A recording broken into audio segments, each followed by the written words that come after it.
사도신경으로 우리의 신앙을 하나님 앞에 고백하도록 하시겠습니다. 나는 전능하신 아버지 하나님 천지의 창조주를 믿습니다. 나는 그의 유일하신 아들 우리 주 예수 그리스도를 믿습니다. 그는 성령으로 잉태되어 동정녀 마리아에게서 나시고 본디오 빌라도에게 고난을 받아 십자가에 못 박혀 죽으시고 장사된 지 사흘 만에 죽은 자 가운데서 다시 살아나셨으며 하늘에 오르시어 전능하신 아버지 하나님 우편에 앉아 계시다가 거기로부터 살아있는 자와 죽은 자를 심판하러 오십니다. 나는 성령을 믿으며 거룩한 공교회와 성도의 교제와 죄를 용서받는 것과 몸의 부활과 영생을 믿습니다. 아멘. 찬송가 200장 함께 찬양하시겠습니다.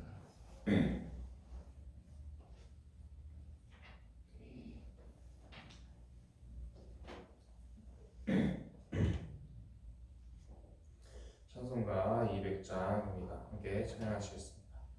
달고 묘한 그 말씀 생명의 말씀은 귀한 그 말씀 진실로 생명의 말씀이 나의 길과 믿음 밝히 보여주니 아름답고 귀한 말씀 생명샘이로다.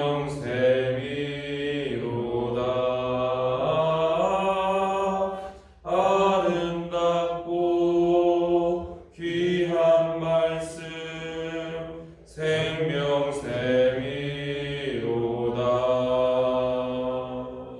귀한 주님의 말씀은 내 노래 되도다. 모든 사람을 살리는 생명의 말씀은 값도 없이 받아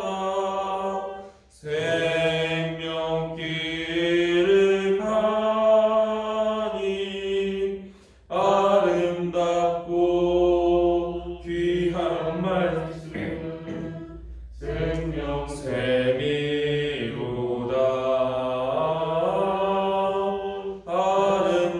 아름답고 귀한 말씀 생명샘이로다. 널리 울리어 퍼지는 생명의 말씀은 마음의 용서와 평안을 골고루 주나니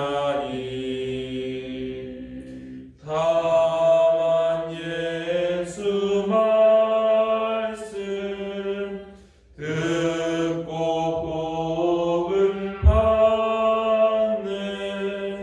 아름답고 귀한 말씀 생명샘이로다.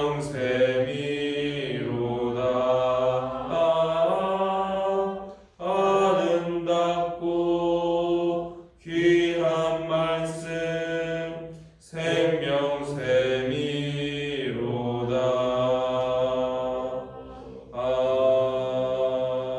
아멘. 이 시간 함께 나눌 말씀은 마태복음 9장 9절에서 13절까지의 말씀입니다. 마태복음 9장 9절에서 13절까지의 말씀입니다.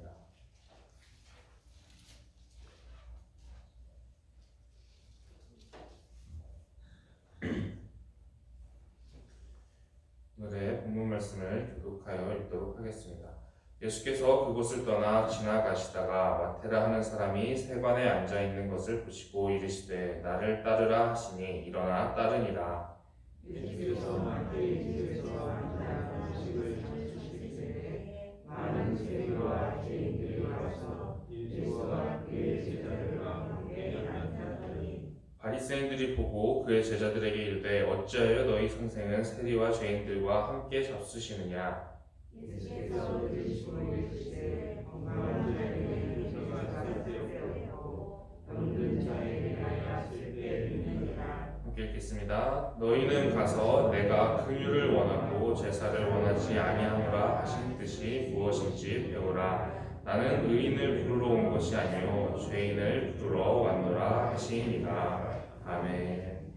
오늘 우리가 이제 이 말씀을 보게 되면 예수님께서 나는 의인을 부르러 온 것이 아니라 죄인을 부르러 왔다 이 말씀을 주시는데, 이 말씀이 굉장히 이제 은혜로운 말씀으로 우리에게 다가옵니다.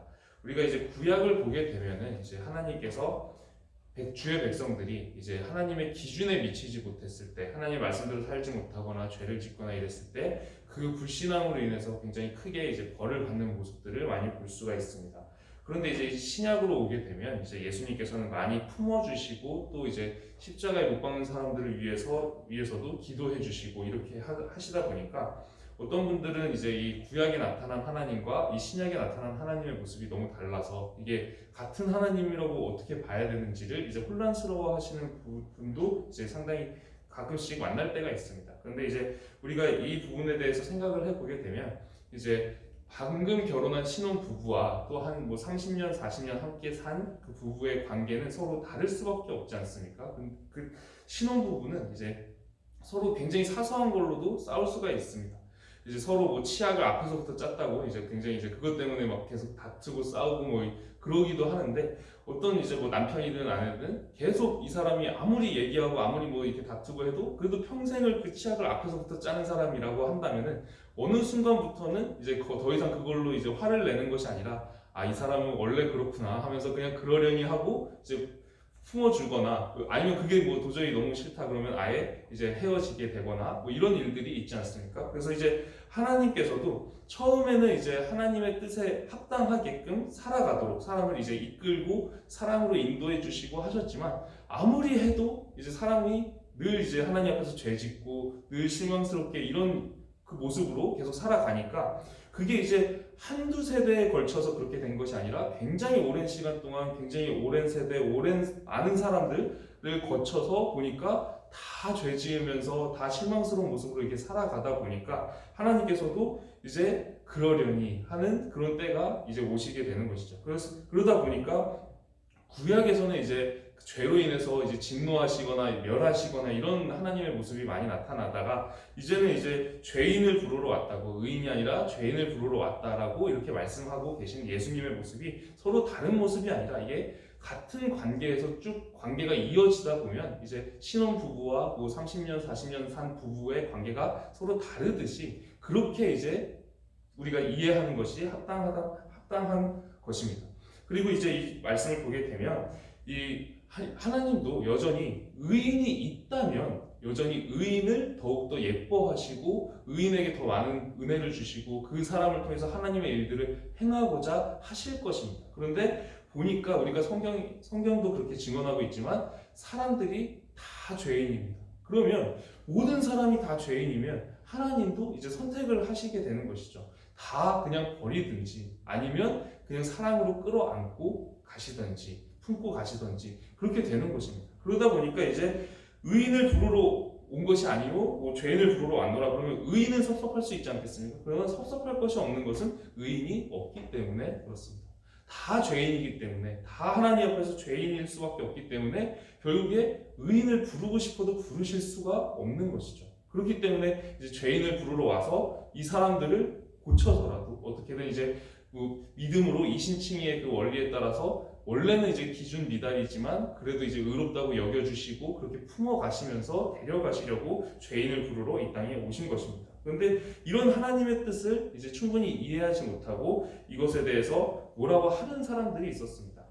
예수님께서는 왜 이렇게 세리나 죄인이나 이런 사람들하고 이렇게 어울리시고 같이 식사하시고 교제하시고 이러시느냐 하면서 그거에 대한 불만을 이제 표현하는 사람들이 있습니다. 이 사람들이 갖고 있는 전제는 무엇이냐면 자기들은 죄인이 아니다라고 생각을 하는 것이죠. 자기들은 의롭게 잘 살았고 하나님 말씀대로 잘 살았다 이렇게 얘기를 하는 겁니다. 그렇기 때문에 자기들 같은 사람들을 이제 대접을 해주시고 그런 사람들이랑 이제 의롭게 살았다 싶은 사람들이랑 뭐 교제도 하시고 식사도 하시고 이러셔야지 왜 세리나 죄인 같은 사람들하고 어울리시는가라고 이제 얘기를 하는 것인데 사실 이 사람들이 알지 못하는 것은 이 사람들도 죄인이라는 것이죠. 그래서 이제 이 사람들이 나도 죄인이구나 이걸 알았더라면 예수님께서 내가 죄인을 부르러 온 것이다. 의인이 아니라 죄인을 불러서 회개시키고 그 사람들을 다시 사랑으로 품기 위해 온 것이다. 이렇게 말씀하셨을 때 굉장히 사실은 이것이 은혜로운 말씀인 것을 깨달았을 것입니다. 성경을 보게 되면은 이제 세리와 바리새인의 기도를 이제 비유하면서 예수님께서도 가르쳐 주신 내용이 있는데 사람은 어차피 다 이제 죄인이기 때문에 하나님 앞에 서면 죄인이기 때문에 바리새인은 그나마 상대적으로 사람 중에서는 형식적으로라도 신앙생활 열심히 한 사람이고 세리는 대놓고 죄인이니까 세리는 자기가 죄인이란 걸 압니다. 그러고 이제 기도를 하는데 바리새인은 자기가 되게 의로운 것처럼 이렇게 기도를 하니까 예수님께서 뭐라고 하시냐면 하나님 앞에서 오히려 이 세리가 의롭다함을 받고 오히려 이 세리가 인정을 받고 사랑을 받고 은혜를 입고 돌아간다라고 말씀을 하시죠. 그러니까 사람은 다 하나님 앞에서 죄인이기 때문에 내가 의롭다라고 내세울 것이 없습니다. 그렇기 때문에 바리새인처럼 그렇게 기도하는 것이 아니라 내가 의롭다라고 여기는 것이 아니라 내가 스스로 죄인임을 아는 사람이 오히려 은혜를 입고 오히려 그걸로 말미암아 믿음을 얻고 믿음으로 의롭다 하고 여김을 받고 하나님께 사랑받고 은혜받고 그런 길을 가게 되는 것이고 내가 의롭다라고 끝까지 주장하는 사람들은 오히려 예수님을 계속 대적하는 자리에 서게 되는 모습을 보게 됩니다.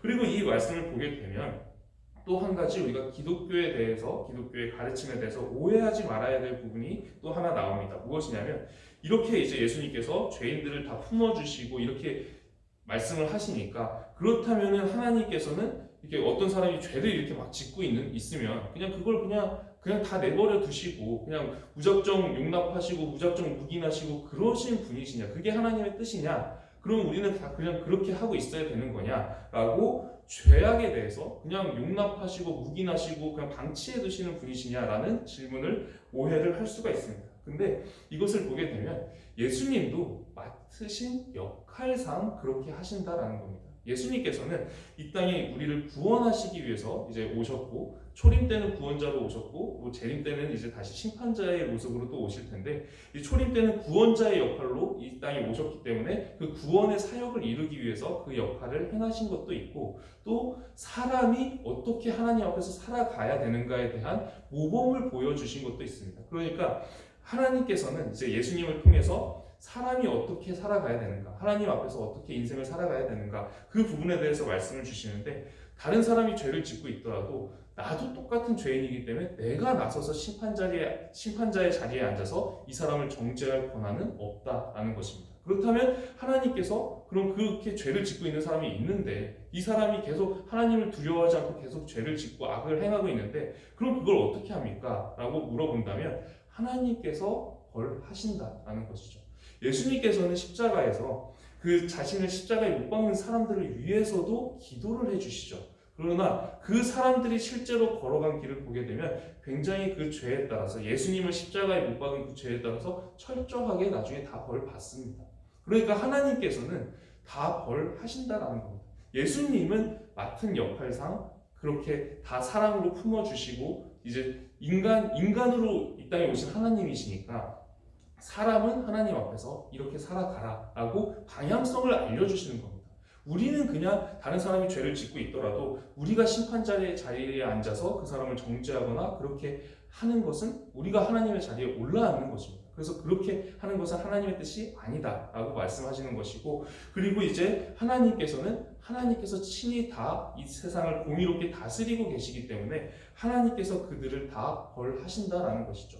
그래서 제가 예전에도 한번 설교 말씀을 나눈 적이 있었는데 그 유대인들이 예수님을 십자가에 못 박아 죽이면서 그 예수님의 피를 자기들과 자기들의 후손에게 돌리라라고 이제 얘기하면서 그렇게 십자가에 못 박게 되죠. 그리고 그로 인해서 그 이후에 교회사의 모습들을 보게 되면 이제 히틀러 때 유대인들이 학살을 당했던 것처럼 가끔씩 이제 반복적으로 이제 유대인들이 학살당하는 교회사의 역사를 보게 되는 경우들이 있습니다. 그걸 보면서 이제 저도 왜 이 사람들은 까닭도 없이 왜 이렇게 자꾸 학살을 당할까라는 그런 의문을 품게 되었었는데, 그때 이제 이 성경의 말씀을 보면서 이 사람들이 메시아를 죽일 때 그 핏값을 자기와 자기들의 후손들에게 돌리라 라고 얘기했기 때문에 그 죄값을 히틀러는 이제 히틀러 시대는 비교적 최근의 역사인데도 불구하고 아직까지도 그 피의 죄값을 치르고 있다라는 것이죠. 그러면서 이제 하나님께서는 그 죄값에 대해서 철저하게 공의롭게 심판을 다 하고 계십니다. 그렇기 때문에 하나님의 그 심판자, 공의로우신 하나님을 믿고 우리는 내가 심판자의 자리에 앉아서 다른 사람을 정죄하거나 처벌하려고 하거나 그렇게 하지는 말라라고 말씀을 하고 계신 것입니다. 예수님께서 이 길을 가시면서 나는 의인을 부르러 온 것이 아니요 죄인을 부르러 왔노라 그렇게 말씀하시면서 우리도, 예수님의 제자된 우리도 그 길을 따라오라라고 말씀을 하고 계신 것입니다. 우리가 이제 살아가다 보면은 또 인간관계를 하다 보면 나도 죄를 지을 때가 있고 다른 사람이 죄 짓는 모습을 볼 때도 있습니다. 우리도 이제 이 말씀에 따라서 살아가게 된다면 나의 기준에 합당하지 않은 사람을 만나거나 다른 사람이 죄를 짓는 모습을 보았을 때에도 우리는 사람을 최대한 선하게 그리고 그 사람을 사랑으로 대하기 위해서 우리는 애쓰고 있을 필요가 있습니다. 예수님께서 자신을 십자가에 못 박는 사람들을 위해서도 기도해 주신 것처럼 우리는 그 길을 따라가고 있을 필요가 있습니다. 그러나 이제 하나님께서는 그 죄에 대해서 그 사람이 받아야 될 벌에 대해서는 하나님께서 심판을 하실 것입니다. 그렇기 때문에 오늘 우리가 이 말씀을 잘 묵상하면서 우리가 이제 어떤 사람을 만나게 되었을 때, 다른 사람의 죄된 모습을 만나게 되었을 때 우리가 심판자의 자리에 서는 것이 아니라 죄인을 부르러 이 땅에 오신 예수님을 기억하면서 우리가 그 길을 따라가기를 원하시는 그 하나님의 뜻을 기억하면서 우리는 여전히 또 예수님이 이 땅에서 행하신 것처럼 사랑으로 선하게 살아가면서 하나님께서 따라오라 하신 그 길을 같이 가기를 소망합니다. 말씀을 기억하면서 기도드리도록 하겠습니다. 이 시간 함께 기도드리도록 하겠습니다.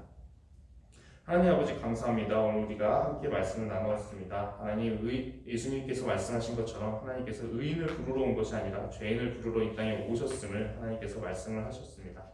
우리가 하나님의 뜻대로 의롭지 못하다고 다 버림을 받아야 했다면 모든 사람이 다 하나님 앞에 설 자가 없을 텐데 우리가 죄인 되었을 때에도 하나님께서 우리를 사랑해 주시고 우리를 불러주셔서 우리가 이 자리에 있는 줄 믿습니다. 먼저는 우리가 나도 죄인이구나 라는 것을 깨닫고 고백하는 믿음 되게 하여 주시옵시고 또 여전히 하나님께서는 죄 짓는 것에 대해서 벌하시고 또 그것을 싫어하시는 것을 우리가 깨닫고 내가 죄를 짓는 것에 대한 두려움을 가지고 하나님을 경외하는 마음으로 이 시간 살아가기를 원하오니 오늘 하루 또 하나님을 의지하면서 나아갑니다. 하나님, 우리가 죄 가운데 걸어가는 것이 아니라 하나님을 향한 믿음 가운데 걸어가면서 사랑으로 선하게 살아갈 수 있는 길을 걸어갈 수 있도록 우리에게 믿음 더하여 주시옵소서. 살아계신 우리 주 예수 그리스도의 이름으로 기도드립니다. 아멘. 하늘에 계신 우리 아버지의 이름을 거룩하게 하시며 아버지의 나라가 오게 하시며 아버지의 뜻이 하늘에서와 같이 땅에서도 이루어지게 하소서. 오늘 우리에게 일용할 양식을 주시고 우리가 우리에게 잘못한 사람을 용서하여 준 것 같이 우리 죄를 용서하여 주시고 우리를 시험에 빠지지 않게 하시고 악에서 구하소서. 나라와 권능과 영광이 영원히 아버지의 것입니다. 아멘. 이 시간에는 나라와 민족을 위해서 기도드리도록 하겠습니다. 우리나라가 하나님의 사랑을 알고 그 사랑을 따라 행하는 그런 나라 되기를 함께 기도해 주시고 또 하나님의 뜻이 우리나라 가운데 충만하기를 이 두 가지를 기도 제목을 놓고 함께 기도드리도록 하겠습니다. 그리고 가지고 오신 개인적인 기도 제목들도 함께 기도드리겠습니다. 함께 기도드리시겠습니다. 하나님 아버지, 오늘 우리가 나라와 민족을 위해서 기도드리고자 합니다. 우리나라가 정말 하나님의 사랑을 알고 그 뜻을 따라 행하는 그런 나라 되기를 원합니다. 세상 가운데 우리나라 사회 가운데 정말 하나님의 뜻을 충만하게 알고 그 뜻대로 살아가는 그런 사회 되게 하여 주셔서 죄악된 문화와 그런 분위기 속에서 이 세상이 돌아가는 것이 아니라 정말 하나님을 경외하고 또 선을 행하고 사랑을 행하는 그 믿음의 결실들이 이 땅 가운데 충만하기를 원하오니 우리 사회가 우리나라를 하나님께서 긍휼히 여겨주셔서 정말 다음 세대도 긍휼히 여겨주셔서 우리가 하나님의 뜻을 알고 행하는 그런 믿음의 나라 될 수 있게 하여 주시옵소서. 우리나라 우리 수많은 민족들이 하나님을 경외하면서 살아갈 수 있게 하여 주시옵시고 우리나라의 모든 사람들, 수많은 사람들이 하나님의 뜻대로 살아가는 그 믿음의 나라, 믿음의 공동체 될 수 있도록 함께 하여 주시옵소서.